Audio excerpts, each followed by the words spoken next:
Nama Tuban berasal dari singkatan kata Metu Banyu, yaitu nama yang diberikan oleh Raden Arya Dandang Wacana, seorang adipati, pada saat pembukaan hutan Paparingan yang secara tidak terduga keluar sumber air. Sumber air ini sangat sejuk dan meskipun terletak di tepi pantai utara Pulau Jawa, mata air tidak bergaram. Tidak seperti kota pantai lainnya. Dulunya, Tuban bernama Kambang Putih. Sudah sejak abad ke-11 sampai ke-15 dalam berita para penulis Cina, Tuban disebut sebagai salah satu kota pelabuhan utama utara Jawa yang kaya dan banyak penduduk Tionghoanya. Orang Cina menyebut Tuban dengan nama Duban atau nama lainnya adalah Cumin, pasukan Cina Mongolia, tentara Tartar, yang pada tahun 1292 datang menyerang Jawa bagian timur. Kejadian yang menyebabkan berdirinya kerajaan Majapahit. Mendarat di pantai Tuban. Dari sana pulalah sia-sia tentaranya kemudian meninggalkan Pulau Jawa untuk kembali ke negaranya. Tapi sejak abad ke-15 dan 16, kapal-kapal dagang yang berukuran sedang saja sudah terpaksa membuang saw di laut yang cukup jauh dari garis pantai. Sesudah abad ke-16 itu, memang pantai Tuban menjadi dangkal oleh endapan lumpur. Keadaan geografis seperti ini membuat kota Tuban dalam perjalanan sejarah selanjutnya sudah tidak menjadi kota pelabuhan yang penting lagi. Seperti halnya dengan kota-kota lain di Jawa, pada umumnya sumber sejarah kota Tuban sangat sulit didapat. Bahan tulisan yang ada penuh dengan campuran antara sejarah dengan legenda. Buku serat Babat Tuban yang ditulis oleh Tan Kion Sui yang diteliti oleh H.J. de Graaf disebut sebagai salah satu sumber sejarah Tuban. Buku tersebut lebih memuat tentang masalah pemerintahan serta pergantian penguasa di Tuban, sedang bentuk fisik kotanya hampir tidak disinggung sama sekali. Mengingat keadaan geografisnya, pada masa itu Tuban menjadi kota pelabuhan yang penting. Mata pencaharian orang Tuban ialah menangkap ikan di laut, bercocok tanam, beternak, dan berdagang.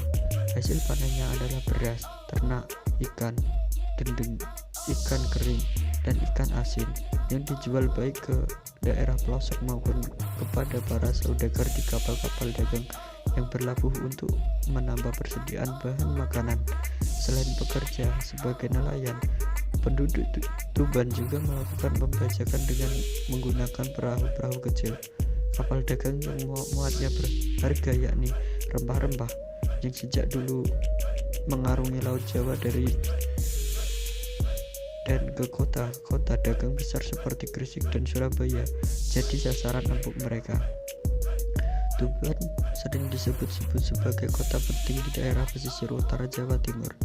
Setelah terjalin persekutuan antara Tuban dan Jepara dalam cerita mengenai Sandang Garba, juga antara Tuban dan Pasundan, Majapahit didirikan oleh seorang pangeran dari Pasundan yang bernama Jagasisuruh atau Raden Tanduran.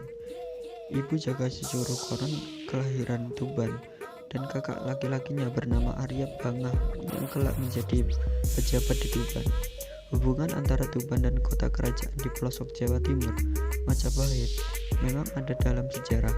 Jalinan hubungan itu pada abad ke-15 dan 16 dan bahkan sebelum itu benar-benar ada. Objek wisata Pantai Bu dahulu menjadi lokasi pendaratan pasukan Tartar.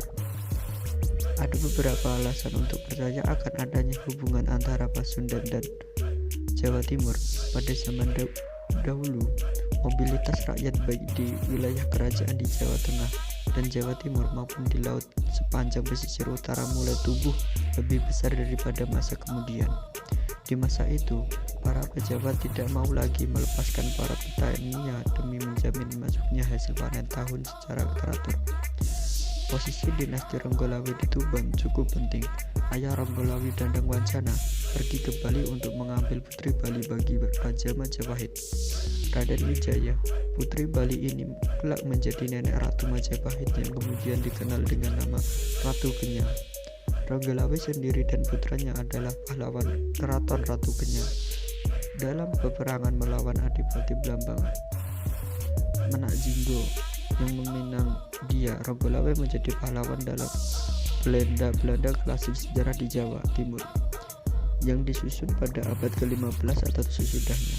Rogolawe hidup sekitar tahun 1300 dan merupakan teman seperjuangan sang pangeran pendiri Majapahit. Masih banyak fenomena alam di Tuban kalau mau liburan dan lihat-lihat.